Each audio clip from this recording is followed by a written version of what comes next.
Bon retour parmi nous. Nous sommes à nouveau rejoints par Dmitry Polyansky. Il était auparavant le représentant de la Russie auprès des Nations Unies. Il est désormais ambassadeur et représentant permanent de la Fédération de Russie auprès de l'OSCE, l'Organisation pour la sécurité et la coopération en Europe.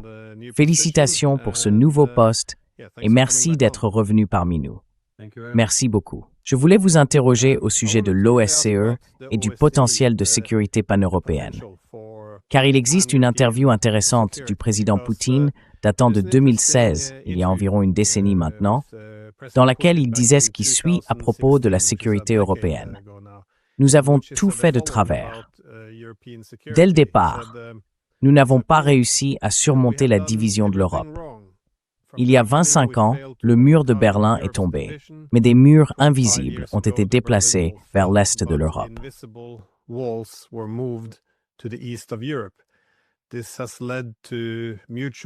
Cela a conduit à des malentendus mutuels et à l'attribution de la culpabilité. Ils ont été la cause de chaque crise depuis. Donc encore une fois, cela nous ramène au principal défi que nous avons eu après la guerre froide, à savoir, comment passer d'une politique de bloc à une institution de sécurité pan-européenne commune qui serait, je suppose, fondée sur la sécurité indivisible et contribuerait à atténuer la concurrence en matière de sécurité. Nous disposons bien de l'institution de sécurité pan-européenne inclusive, qu'est l'OSCE, créée après la guerre froide. Étant donné que c'est là que vous travaillez désormais, comment percevez-vous l'OSCE en ce qui concerne sa capacité à combler certaines des divisions qui se sont creusées au fil des années et l'hostilité, surtout à un moment où il semble que nous pourrions marcher vers une guerre majeure?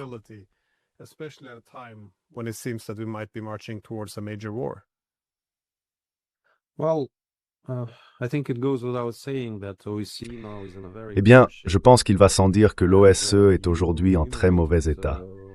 Et vous avez déjà énuméré les principales raisons pour lesquelles nous en sommes là. En effet, après la fin de la guerre froide, de grands espoirs reposaient sur l'OSCE pour qu'elle devienne une véritable organisation pan-européenne de sécurité qui aurait soit intégré l'OTAN, soit remplacé l'OTAN.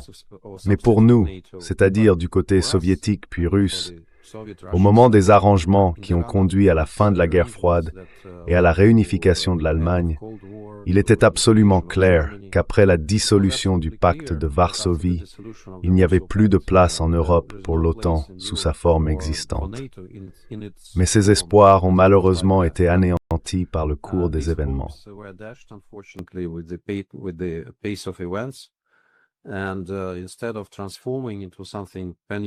Et au lieu de se transformer en une entité pan-européenne et d'intégrer la Russie, l'OTAN a cherché à se développer selon sa propre logique. Elle en est venue à la conclusion qu'elle avait besoin d'un ennemi pour justifier son existence. Et cet ennemi, le plus évident, c'était la Russie. C'est ainsi que tout a mal tourné. Quant à l'OSCE, au lieu d'incarner nos espoirs pour ce à quoi le monde d'après la guerre froide devait ressembler, elle est devenue une sorte de médiateur pour les pays à l'est de Vienne, comme si rien de grave ne se produisait à l'ouest de Vienne. Tout cela était, je dirais, plutôt paternaliste et parfois condescendant. Nous avons donc beaucoup critiqué cette organisation.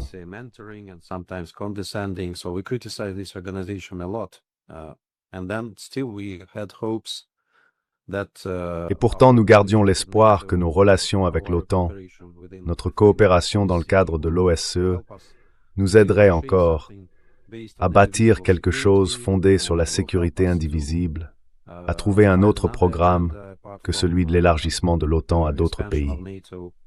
Mais une fois de plus, nous avons été déçus. Nous avons fait plusieurs tentatives très sérieuses, comme vous le savez tous. Je me souviens du discours glaçant de Vladimir Poutine à Munich en 2007, lorsque pour la première fois, je dirais, tout le monde a entendu la position et les préoccupations russes présentées de manière très structurée. Il y a ensuite eu plusieurs autres tentatives, y compris la dernière dans le cadre de la diplomatie que nous avons entreprise à la fin de 2021, lorsque nous avons proposé un projet de traité sur les relations européennes. Mais il n'a pas été pris par l'OTAN ni par les États-Unis à cette époque.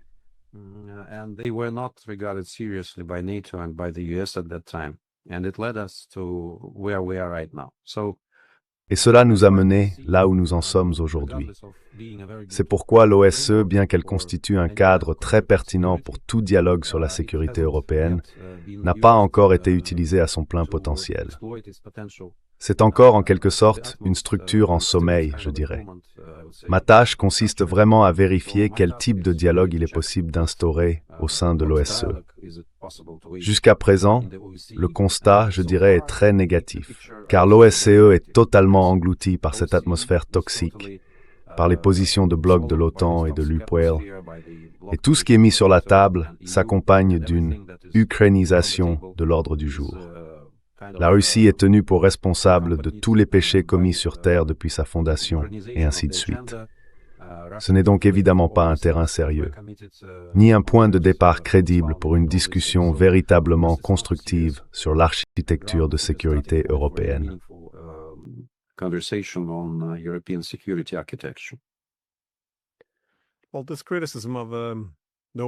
Eh bien, cette critique de l'OSCE, selon laquelle elle serait désormais essentiellement l'ouest de Vienne, surveillant l'est de Vienne, ne correspond pas à la manière dont elle avait été conçue. L'ensemble de l'effort visant à rapprocher l'est et l'ouest de l'Europe a véritablement pris de l'ampleur en 1975 avec les accords d'Helsinki.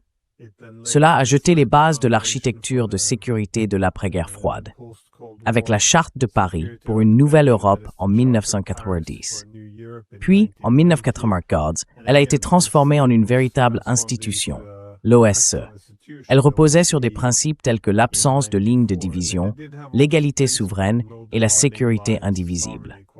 Elle n'était donc pas censée être un instrument par lequel un camp surveille l'autre.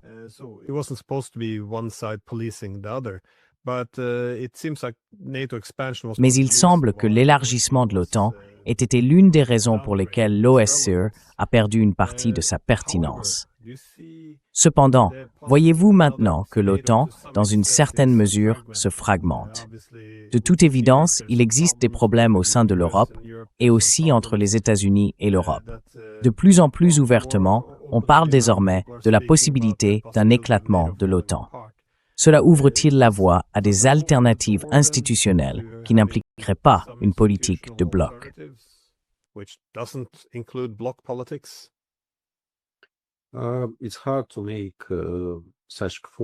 Il est difficile de faire de telles prévisions à ce stade. Il y a beaucoup de données à analyser et des événements très sérieux se produisent actuellement en Europe, au sein de l'OTAN et ailleurs. Il est donc très prématuré de tirer des conclusions sur la direction que cela prendra. Mais en tout cas, je pense que plusieurs choses sont absolument claires en ce moment. L'une d'elles est qu'il n'y aura pas d'architecture de sécurité européenne durable sans la Russie. C'est donc une grave erreur d'essayer de construire quelque chose contre la Russie. Et c'est la même erreur que les pays de l'OTAN commettent depuis de très nombreuses années. Espérons que cette fois, nous parviendrons à voir ce qui pourrait rapprocher nos préoccupations en matière de sécurité et les leurs, et à comprendre ce qui a été mal fait par le passé.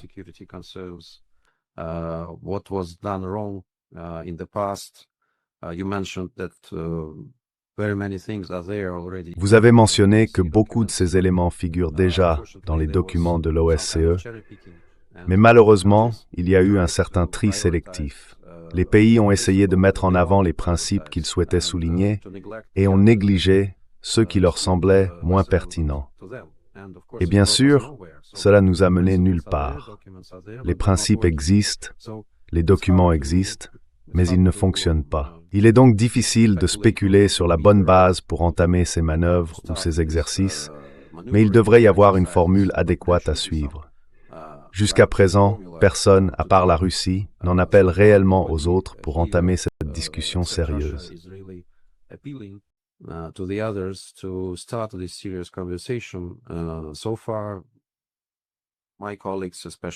Jusqu'à présent, mes collègues, en particulier ceux d'Europe occidentale, sont encore complètement submergés par la question ukrainienne. Et il est très difficile d'engager une conversation sérieuse sur quoi que ce soit d'antérieur, avant, je dirais, 2022. Pour eux, l'histoire commence là, en février 2022. Si on les écoute, tout cela s'est produit dans le vide. Tout à coup, la Russie aurait simplement décidé d'envahir l'Ukraine, et c'est pourquoi c'est le point de départ de leurs arguments. C'est bien sûr très superficiel pour le dire gentiment, et c'est une impasse pour toute discussion sérieuse sur la sécurité européenne. J'espère donc que de plus en plus de pays comprendront cela, et que cela les incitera à s'engager dans quelque chose de plus constructif, notamment par le biais de la plateforme de l'OSCE.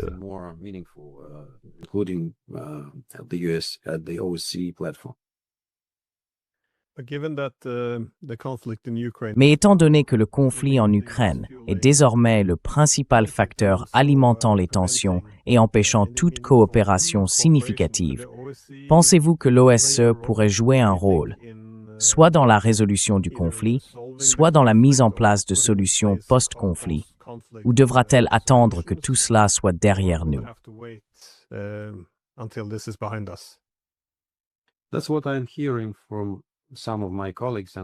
C'est ce que j'entends de la part de certains de mes collègues, et ils disent qu'ils ne voient aucune lumière au bout du tunnel en ce qui concerne le rôle que pourrait jouer l'OSCE dans le règlement de la situation en Ukraine.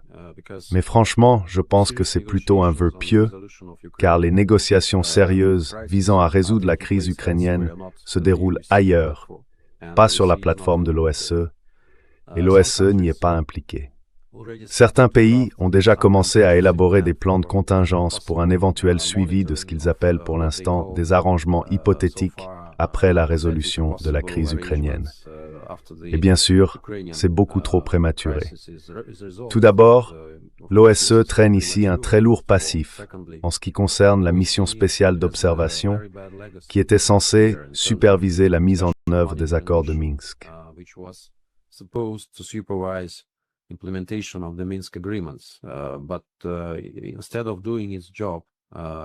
Mais au lieu de faire son travail, c'était une sorte de structure biaisée qui ignorait complètement le fait que l'Ukraine n'avait même pas l'intention de mettre en œuvre les accords de Minsk. Et toutes les critiques étaient dirigées vers les régions du Donbass. Cela a laissé un goût tellement amer que je ne peux vraiment pas imaginer comment nous pourrions tenter de nous engager à nouveau dans cette voie. Je pense que c'est la mauvaise direction à prendre. Je veux dire, pour planifier des efforts significatifs de la part de l'OSCE en matière de surveillance et de résolution post-conflit. Je ne voudrais pas spéculer sur ce à quoi cela pourrait ressembler car je ne suis pas directement impliqué dans les négociations. Mais ce que l'OSCE peut faire, et ce que nous en attendons, c'est d'engager une véritable discussion sur l'architecture de sécurité européenne et d'analyser ce qui a mal tourné, comment y remédier, comment réparer les torts et ne pas répéter les nombreuses erreurs commises avant la crise ukrainienne.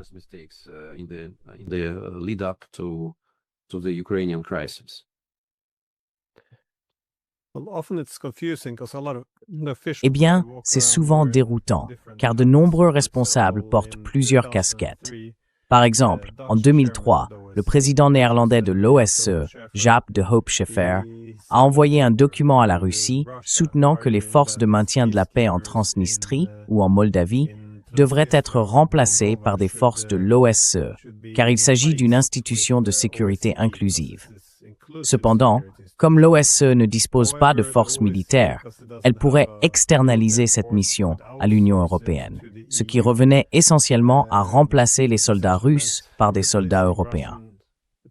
Et une fois qu'il a quitté ce poste, il est devenu secrétaire général de l'OTAN.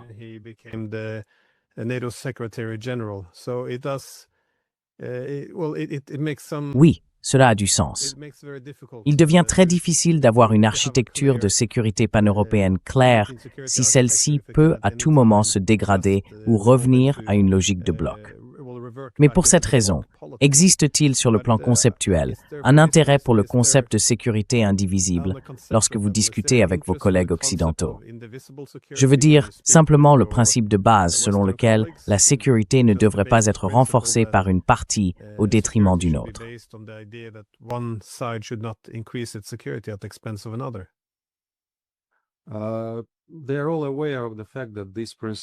Ils savent tous que ce principe figure déjà dans les documents de l'OSCE et ils comprennent parfaitement que nous insistions sur cette disposition. C'est l'un des principaux éléments constitutifs, voire l'épine dorsale, de tout cadre que nous pourrions envisager dans l'espace européen, espérons-le, une fois ce conflit terminé. Mais ils donnent ouvertement la priorité à d'autres questions. Ils affirment qu'il existe une liberté de choisir n'importe quel bloc, et nous en venons alors à cette discussion stérile sur ce qui est prioritaire, secondaire, ou sur ce qu'il faut mettre en avant. Cela ne mène à rien, car nous voyons toutes les conséquences de cette approche à courte vue, fondée sur les blocs, en matière de sécurité européenne. Vous avez eu tout à fait raison de le souligner à l'instant. C'est un obstacle majeur, car il n'a jamais été prévu que la Russie se retrouve face à l'OTAN comme interlocuteur, ni que l'OTAN ait adopté des positions en tant que bloc.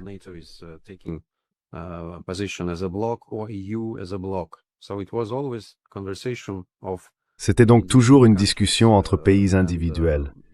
Et ce n'est plus le cas aujourd'hui.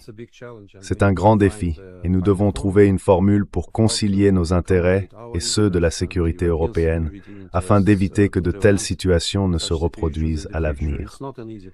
Ce n'est pas une tâche facile. Personne ne dit que l'avenir sera simple.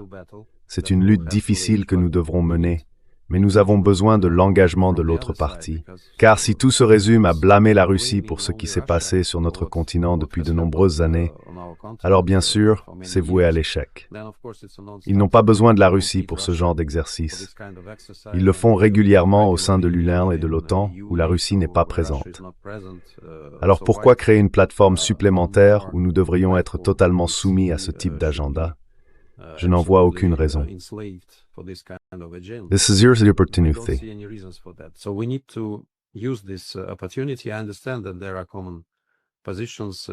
Je comprends qu'il existe des positions communes au sein de l'OTAN et de l'UPower, mais malgré cela, il y a des intérêts très concrets et pragmatiques à éviter un nouveau conflit en Europe.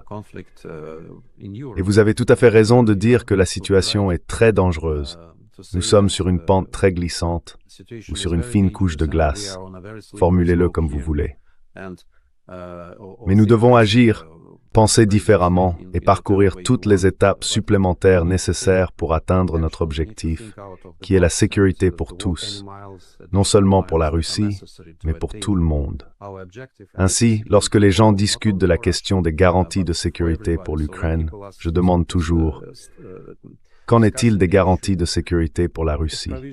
Qui fournira ces garanties? Et pourquoi pensez-vous que s'il existe des garanties de sécurité pour l'Ukraine, mais pas pour la Russie, cette construction sera durable? Ce n'est pas le cas. Nous devons avoir une vision plus large et trouver une solution à un problème plus global, plutôt que de simplement parler de garanties de sécurité pour l'Ukraine.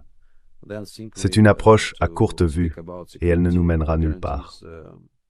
This is short-sighted and this will not bring us anywhere. Il est préoccupant que l'on parle de sécurité uniquement en termes de dissuasion et de négociation à partir d'une position de force. Idéalement, bien sûr, nous souhaiterions des garanties de sécurité mutuelles. Mais vous avez mentionné cette pente glissante, et je comprends ce que vous voulez dire. Si l'on conçoit la guerre en Ukraine comme l'effondrement de l'architecture de sécurité européenne, ce que beaucoup avaient prévu dans les années 1990, notamment dans le milieu universitaire, ils disaient qu'une fois la décision prise d'élargir l'OTAN vers l'Est, il n'y aurait plus de point d'arrêt logique avant d'atteindre l'Ukraine, et que ce serait une catastrophe, ce que beaucoup reconnaissaient. Mais nous sommes maintenant sur cette pente glissante, et nous entendons, de la part de divers dirigeants, que la guerre devient une possibilité distincte. Je me demandais comment vous percevez cela. Est-ce simplement de la posture politique lorsque vous entendez ces déclarations de la part du chancelier Merz, de Starmer ou de Macron? Est-ce destiné à un public intérieur? Est-ce pour maintenir l'engagement des États-Unis sur le continent? Ou s'agit-il d'une véritable préparation à la guerre? Car il ne semble pas que ce soit une guerre pour laquelle quiconque est prêt, ni même que quiconque la souhaite réellement. actually would want.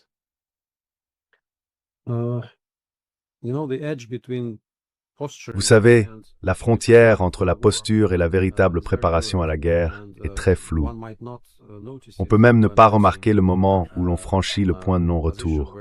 Et c'est très dangereux. Jusqu'à présent, cela ressemble davantage à de la posture pour de nombreux observateurs, et beaucoup de gens exhortent les autres à ne pas prendre cela trop au sérieux, car eh bien, les Européens aiment aussi leurs enfants.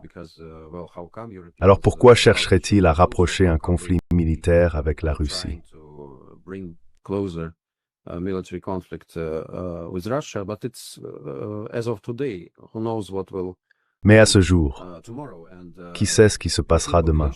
is clearly being zombied by this. La population européenne est clairement zombifiée par ce type de campagne, où la Russie est présentée comme la source de tous les problèmes, le seul ennemi. Contrairement au bon sens, on affirme d'un côté que la Russie est trop faible pour prendre toute l'Ukraine, et de l'autre qu'elle est suffisamment forte pour menacer l'OTAN et préparer une attaque imminente. Je ne vois pas comment ces deux affirmations peuvent coexister. C'est donc surtout, je pense, l'inertie des élites qui étaient déjà là lorsque ce projet ukrainien anti-russe a été conçu et mis en œuvre. Ukrainian anti-Russia project was drafted and implemented, and for them it's very difficult. Et pour eux, il est très difficile de renverser la tendance et de considérer la situation sous un autre angle, car c'est la seule grille de lecture qu'ils possèdent. La Russie est l'ennemi, et la Russie est responsable de ce qui se passe. Mais je pense que nous devrions aussi compter sur une partie de l'opinion publique en Europe. Je constate que de nombreuses personnalités éminentes ne partagent pas cette logique, qui nous mènera inévitablement vers un conflit militaire. Beaucoup appellent à faire une pause, à regarder autour de nous et à essayer d'identifier les véritables obstacles, les vrais problèmes que nous avons, afin de rester fidèles à un programme pacifique et constructif, plutôt qu'à une approche où l'on se regarde à travers le viseur. Cela demande du leadership, cela demande du courage, et nous devrions le faire. And we should do it. So far, again, the European allies in Jusqu'à présent, encore une fois, les alliés européens dans plusieurs pays continuent de propager cette image de la Russie comme un ennemi, la Russie comme une menace. Et cela trouve un écho dans la société. À un certain moment, si cela continue ainsi pendant plusieurs années, alors tout le monde finira par considérer, vous savez, qu'il va de soi que la Russie est un ennemi, qu'il va de soi que la Russie se prépare à attaquer l'OTAN. Ces stéréotypes sont très vivaces, et il est facile de les implanter dans l'esprit des gens, surtout chez la jeune génération, qui elle-même ne sait pas ce qu'est réellement la guerre. Pour eux, c'est plus comme un jeu vidéo que le véritable fléau de la guerre. C'est donc dangereux. Et c'est un jeu sale, je dirais, auquel certains membres des élites se livrent, car ce qui est en jeu, c'est la question de la sécurité européenne. Et ils veulent encore poursuivre cette folie, cette rhétorique irresponsable, qui n'a absolument aucun équivalent du côté russe.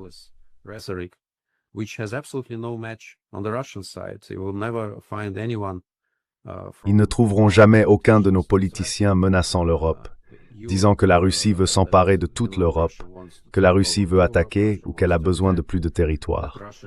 Ce n'est pas vrai, car la Russie dispose déjà de suffisamment de territoire. Il n'a jamais été question de terre.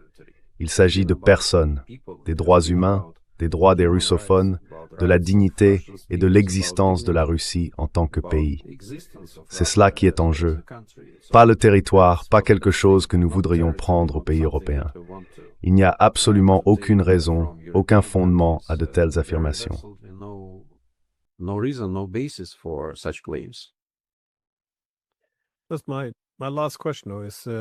Ma dernière question est de savoir comment vous évaluez la période dans laquelle nous entrons, car il semble que les choses changent rapidement en Ukraine. Si l'on regarde la situation d'un point de vue militaire, économique ou en termes d'infrastructure, quelles que soient les catégories utilisées pour mesurer, il semble que nous nous rapprochions de la fin. Si ce n'est pas le début de la fin, c'est peut-être la fin du début, selon la manière dont on veut le voir. Mais ce que l'on observe souvent à l'approche de la fin des conflits, c'est la possibilité que la guerre prenne une autre forme.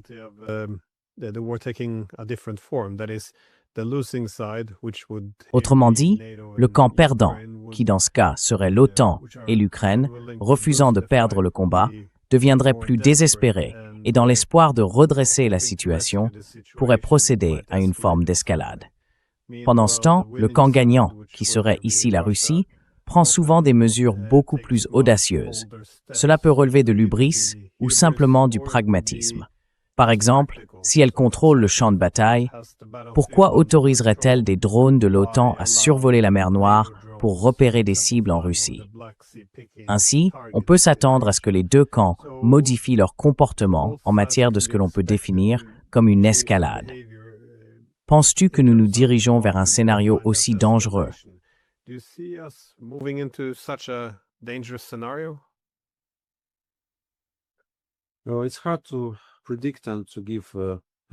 Il est difficile de prévoir ou d'analyser la direction que nous prenons, car les guerres modernes sont un mélange de combat et de propagande. C'est une guerre hybride.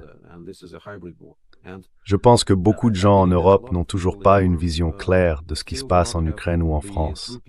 Zelensky et son régime tentent de présenter la situation de manière très déformée. D'un côté, ils affirment réaliser certains progrès sur le champ de bataille, mais il est très difficile de le prouver, et ils ne semblent pas se soucier d'apporter la moindre preuve. Ce ne sont que de simples affirmations. Il doit se donner l'image d'un dirigeant fort, comme s'il maîtrisait tout, ce qui n'est pas le cas.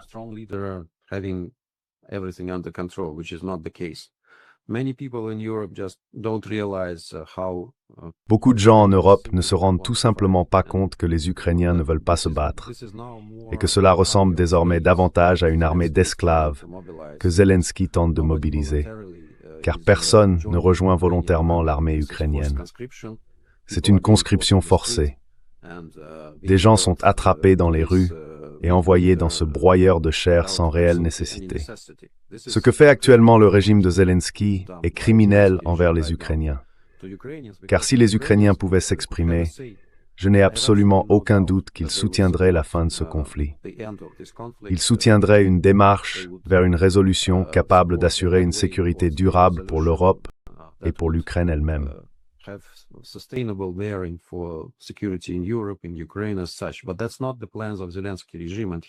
Mais ce n'est pas le plan du régime de Zelensky et de ses sponsors, car ce qui les préoccupe, c'est de préserver leur pouvoir et d'éviter les élections, d'éviter toute possibilité pour le peuple ukrainien de s'exprimer et de choisir la voie qu'il souhaite réellement.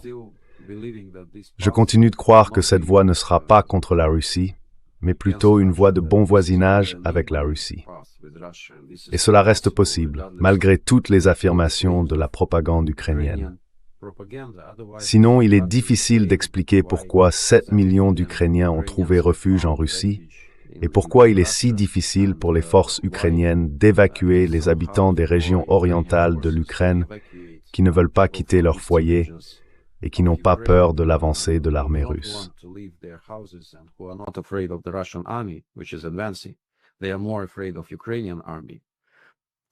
Ils ont davantage peur de l'armée ukrainienne.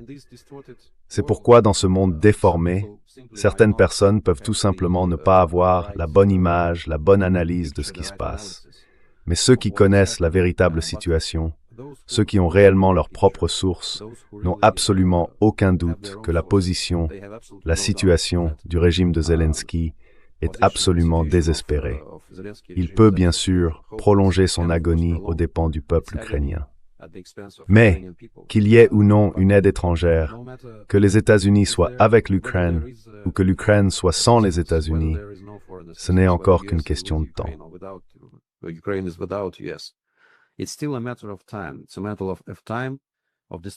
C'est une question de temps, de destruction, de perte humaine. Mais la Russie progresse, et la Russie est en train de mettre en œuvre toutes les tâches, les objectifs de l'opération militaire spéciale. Par des moyens militaires, oui, mais la Russie préférerait le faire par des moyens diplomatiques. Et si cela n'allait pas à l'encontre des intérêts fondamentaux et vitaux du régime de Zelensky, de ses sbires, ainsi que de l'Europe, du Royaume-Uni et de quelques autres endroits. Si ce n'était pas le cas, bien sûr, la paix aurait déjà été atteinte. Et encore une fois, si le peuple ukrainien avait eu la possibilité d'exprimer sa position, je n'ai aucun doute que la paix aurait prévalu depuis longtemps.